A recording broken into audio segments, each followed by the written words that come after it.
parent shouldn't be made to feel like that. You're just trying to protect your child. Yeah, there are extreme cases where that happens, but it's such a small percentage that you shouldn't be made to feel like you're doing something wrong for protecting your child.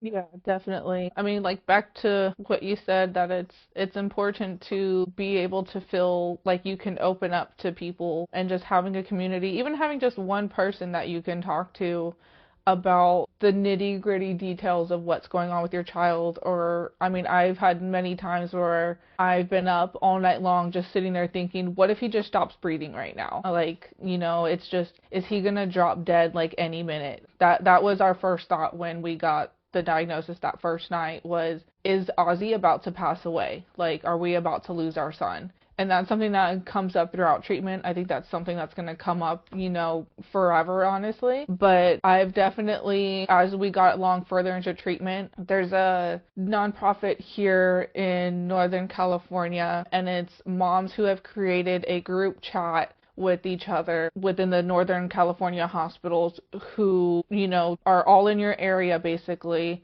And we talk about the nitty-gritty details of what's going on with our children. And that has been literally a lifesaver for me, because there's been times where I've been up at 1 o'clock, 2 o'clock in the morning, and I'm just saying, hey, I'm having really dark thoughts right now. I think, what if Ozzy dies tonight? Or, things like that, to things simple as, hey, Ozzy's having this symptom. The doctors don't really seem to understand what's going on either. Has any other parent experienced this with, this chemotherapy, with this steroid? And someone responds back and says, yes, this is what happened. And it's, oh, great, let me go back to my doctor. And that has been a lifesaver, because, it's not something I can talk to my friends about and feel like they can fully understand, but I have an incredible group of women that I can go to and know they will not judge about anything. Many of them have been where I have been. When new parents get a diagnosis, they're able to join this chat as well, and they are coming into, like, your wife says, this very shitty journey, but knowing they have a group of women standing behind them that they can come to for anything, especially in those early stages of diagnosis. Your mind is spinning and your world is stopping at the same time. And that has been a lifesaver for me, to be able to open up about absolutely anything, regarding cancer. So yeah, I think it is really, really important to have it. And just like you have, I have videos and pictures on my phone also of Ozzy that I wish I could share people so they could see the raw aspect of childhood cancer. And like you said, when those doors close at the hospital and it's, time to go to bed, you're hearing beeping machines all night long. I co-slept with Ozzy in the hospital. I had to fight the nurses to get that approved, because Ozzy would not sleep in a crib whatsoever, and I was not going to allow him to sleep without me while he was going through all this. I wanted to comfort him as much as possible. And you have, nurses coming in every hour to do vitals, to give him more medication, to check on him, to monitor him. I was up every single hour changing his diapers, because as the chemo is running through his body, he's excreting it through his diaper, and I did not want him. We experienced some horrible diaper rashes at times, and so we were just always trying to make sure we were on it. You don't sleep in the hospital. People know that, but they don't really fully see it, I guess. There's been nights where, one of the nights when Ozzy first started a new chemotherapy, and one of the symptoms was it could cause like low blood pressure, low heart rate, things like that. They had started it at nighttime, and I remember telling my husband, you can go to sleep tonight, I'm going to stay up. And I remember I finally was able to fall asleep, and I had the monitor right next to the bed, and I would just wake up and I would just stare at it and stare at it and stare at it to watch it. And then I fell asleep, and I remember waking up to like 15 nurses rushing into the room, turning on the lights and screaming at us to wake up Ozzy, because his heart rate had dropped so low. They were worried about him, so we started shaking him, woke him up, and he woke up terrified, because he was like, what is going on? And after that, obviously I didn't sleep after that. That was traumatizing. I think even the nurse felt bad, because she was like, oh, he went to the bathroom. Here, Mom, lay down, let me change his diaper for you. I'm sorry, his heart rate just dropped too low, and we needed to check on him. And I was just like, oh my gosh. But you always have to expect the unexpected with childhood cancer and being in the hospital. There's been times where he has done a therapy treatment that he's had many times before without any incidents or anything. It was right before his first birthday, and I was holding him, and I just looked down at him, and his legs started getting a little rash, and then all of a sudden he started turning black and blue. And yelled for my husband, rang the nurse call light, and nurses came running in. One nurse opened the door and yelled out to call the rapid response team and just said, Ozzy looks horrible right now. And we had to stop the treatment that he was getting because he was getting some sort of really bad reaction to it. And it was absolutely terrifying looking down at Ozzy, of him just staring at me and seeing him turn black and blue. I mean, there's just a lot of very traumatic things that happen that, like you said, you don't see. You hear about, these kids have to go through chemo.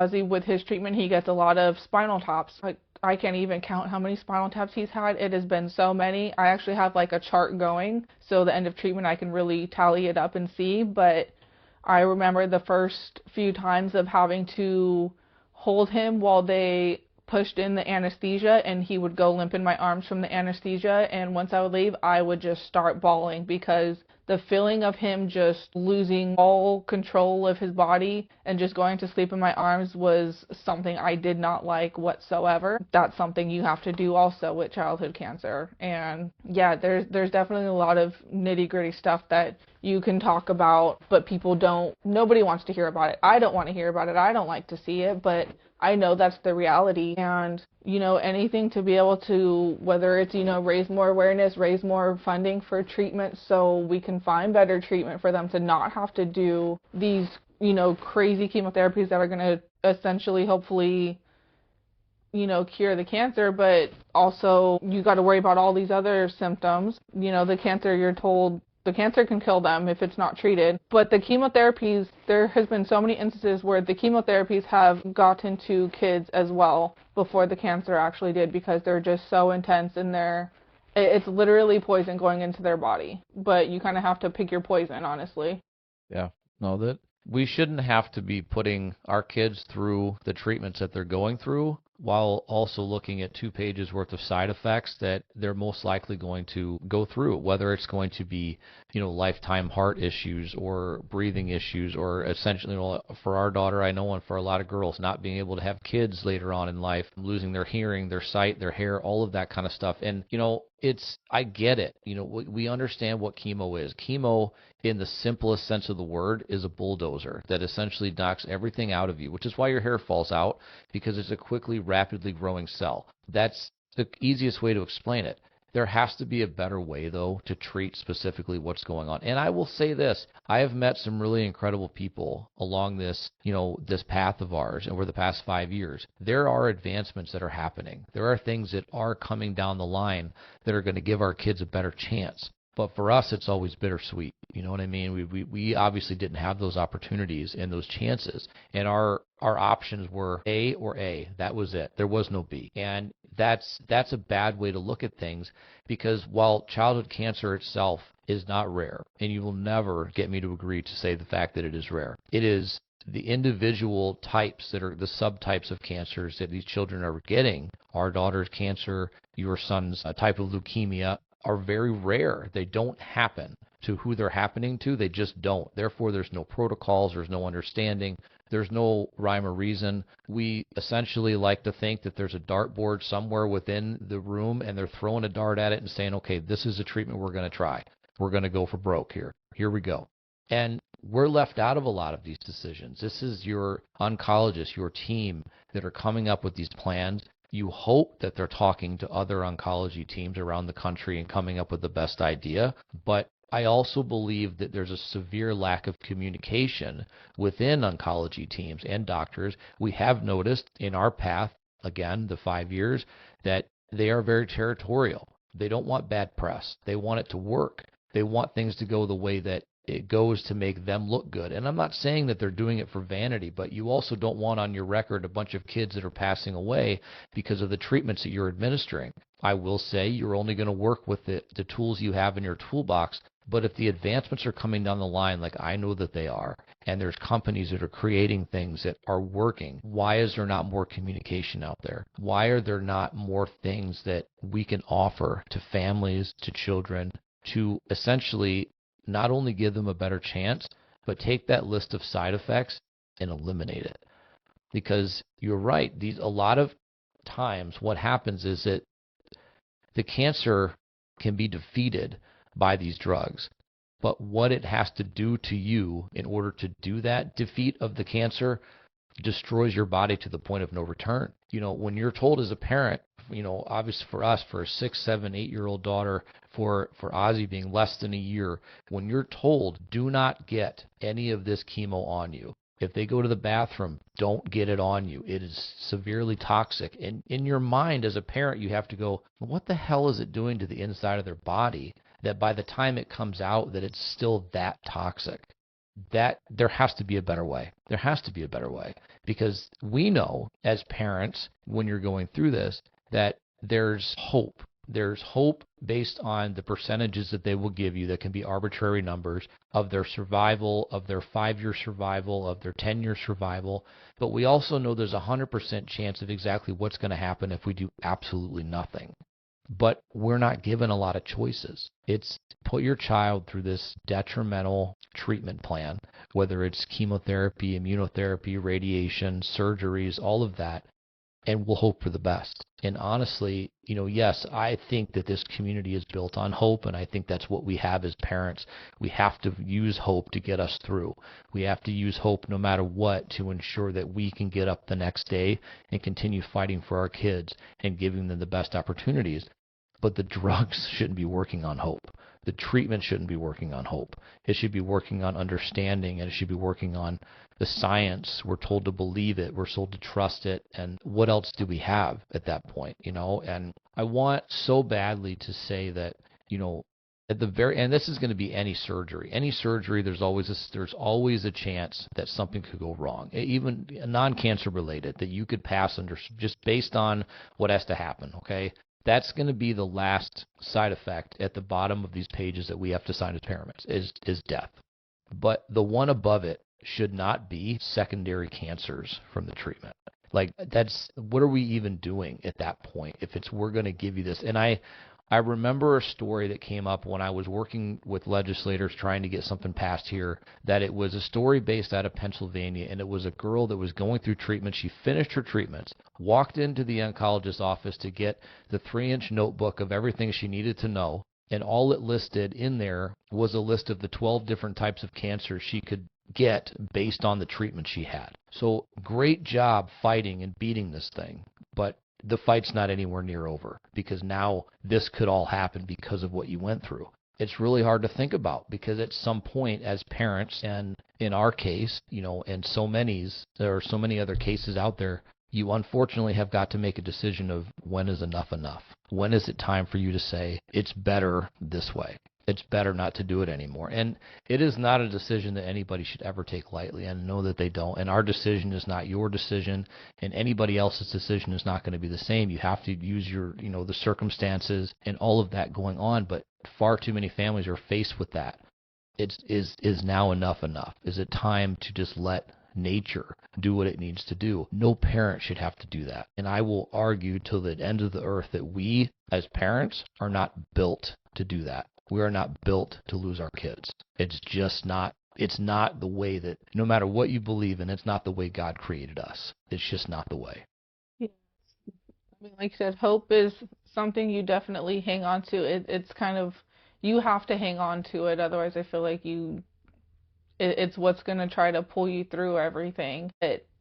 I know, like for me, there's been, I feel like, a lot more anger throughout this journey than sadness. I've never been an emotional person. I've been always a very hard-headed, very strong person. If you know anything about like the Aries mindset, I'm a very strong Aries. And childhood cancer, I always, in a way, jokingly, but also kind of dark humor, I'm just like, it's made me such a crybaby now because of everything I've been through with Ozzy. And I mean, it's made us think about things not related to childhood cancer, like, do we want to have a second kid, or do we want to really just take life by the horns and really enjoy it when Ozzy is finished with treatment, because we never know what the next day is going to bring, or if the cancer is going to come back and we're going to lose him one day. Like, do we just want to focus 100% attention on Ozzy and not have any more kids, and just, really enjoy life with him in case something, heaven forbid, does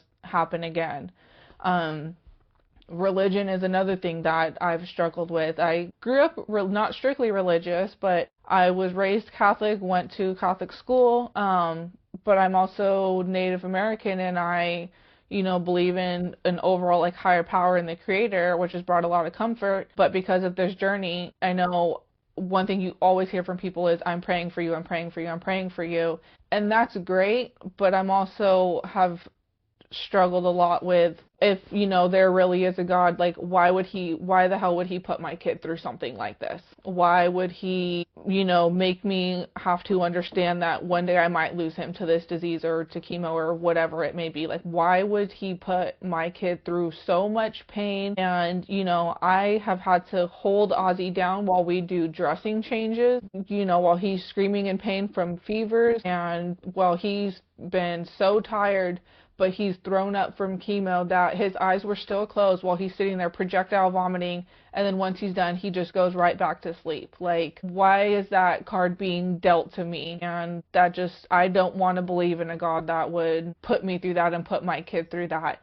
But at the same time, I have to hold on to that because I just have to hope that ultimately God is going to save him in the end and let him live an amazing life, and hopefully nothing ever comes back again or anything like that. You have to have that unending hope, right? And vision that you're going to that he's going to beat this and move on, and you're never going to have to worry about this ever again.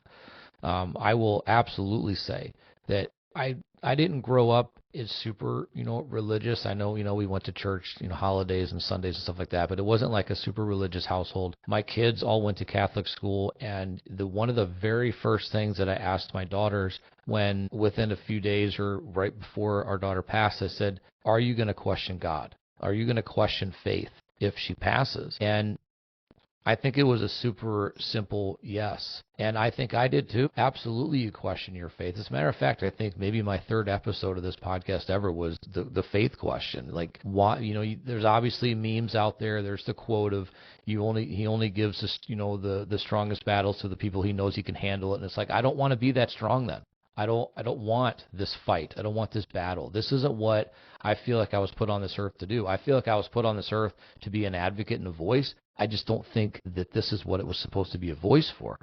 But, absolutely faith comes into question because, while at the same time you're questioning it, you're wondering, how in the hell can you do this? How can you let kids suffer? How can you put families through this? But at the same time, you're putting your faith in their hands, in God's hands, right? Or whatever you pray to, or it doesn't matter, whatever it is, you're putting your faith in that at the same time questioning it. And it's a struggle in your mind, and probably part of the reason why a lot of us go crazy, because you have these, opposite ended, things that are completely 180 that you're trying to figure out and balance, and it doesn't make a whole lot of sense. I don't know what the right answer is. Honestly, I think, I've had time now. I've had 4 years now to come to terms and be at peace with things and stuff like that, and realize that, for us, I feel like JC was on loan to us. I feel like she was put here to put us on a path to make a difference in this world. We were never meant to have her forever. And I think that's kind of what gets us through, because otherwise we would be angry all the time, I think. And I've had a lot of that. I still am angry at doctors, and I'm angry at the system, and politicians, for one. They're on top of the list. I'm angry at a lot of these people. But I also realize that anger is not going to get me anywhere. I've got actions, the only thing that's going to do it. But yeah, that question is the faith question is very hard, because you are fighting the same, I think, the demon inside your head. I'm questioning it, but I've also got to let you kind of handle it, because I'm doing all I can as a parent. I'm doing all I can from a medical standpoint. I just need you to guide him through so that, we can have a long life and never have to worry about it, and joke about it later. We'll joke about later, whatever you have to, I mean, honest, comedy can sometimes can just break up a whole situation. And no matter how bad it is, you have to laugh about it. My daughter was really good about that. They never let it change their personality. They never let it define them. They never let it change who they are, which is incredible, because as adults, the wind blows and a lot of times we change our personality, and these kids just, it's unreal. And the last thing I'll say is that if you're ever in a position to speak to one of these children, any child going through cancer, 5 minutes, they will change your life perspective, period. Doesn't matter how old they are, their knowledge and their wisdom that they've gained just by being immersed in this every single day, and how much their heart is so genuine and just full of love and innocence, and they don't care about left or right, they don't care about, up or down, they don't have hate in their heart, they know nothing. They will change your perspective on life. They sure as hell changed ours. Agreed. I can talk forever, and that's, I get told I ramble a lot. I can't help it. It is what it is. But Sometimes you have to let it out. Social media, and I do other things that kind of is my outlet instead of, going to church and talking to God and things like that. But I do what I can do to kind of get me through everything. So I get it. Yeah, it is definitely, social media is a very much a love-hate relationship, but it is very much the best way that has brought this community together in a way that I don't think we would have been able to do otherwise, because it allows us to share our stories. Yes, a lot of stuff gets limited, which is why I do this, but it allows us to meet and connect with people. And the community growing sucks, because that means that more and more children are being faced with this. But it also means there's more and more support. And, like the group you were speaking of, and, what we try to do within our, a group of friends and in our circle, is that being available and being a resource to other people, other parents that are going to be faced with this and feel like they have nobody, they have nowhere to turn, they have nobody to ask questions.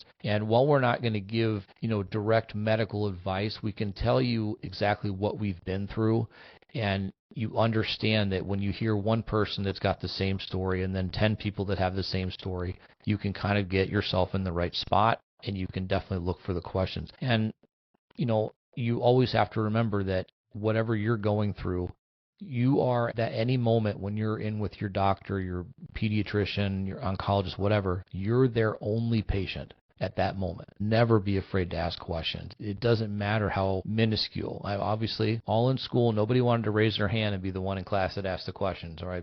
But if you're thinking it, somebody else is thinking it. So never be afraid to ask those questions, and always be the biggest resource that you can be. When we're in this community, the best thing we can do is be a resource to others.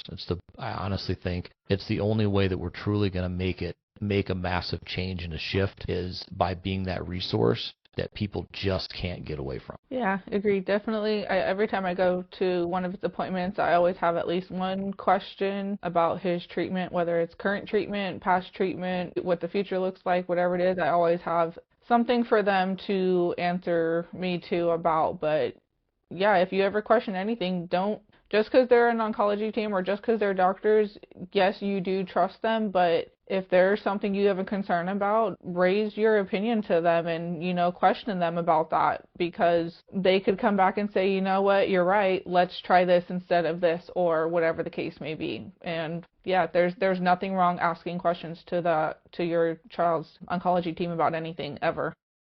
No, there's not. And I will say this, that I was asked once if I thought that I was smarter than a doctor. And I said yes, but not because I'm just that much of an ass and I don't think that they deserve the recognition that they deserve for what they do. But it's because I don't get to turn this off, and us as parents don't get to turn this off. We don't get to clock out at the end of the day. We're 24/7, 365, our children's caregivers, their doctors, their nurses, their advocates. And the only reason I said that was because we live it every single day. We know what our kids' baselines are. We know when things are absolutely not right.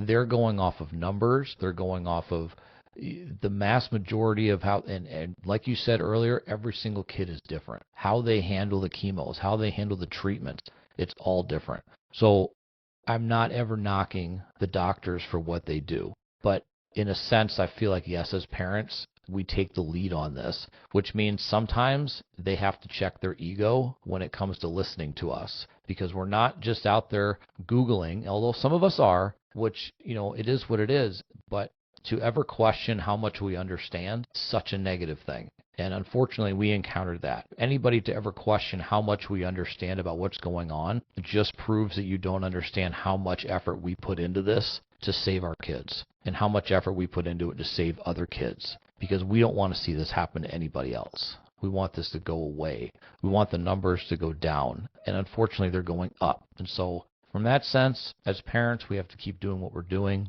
As advocates, we have to keep doing what we're doing.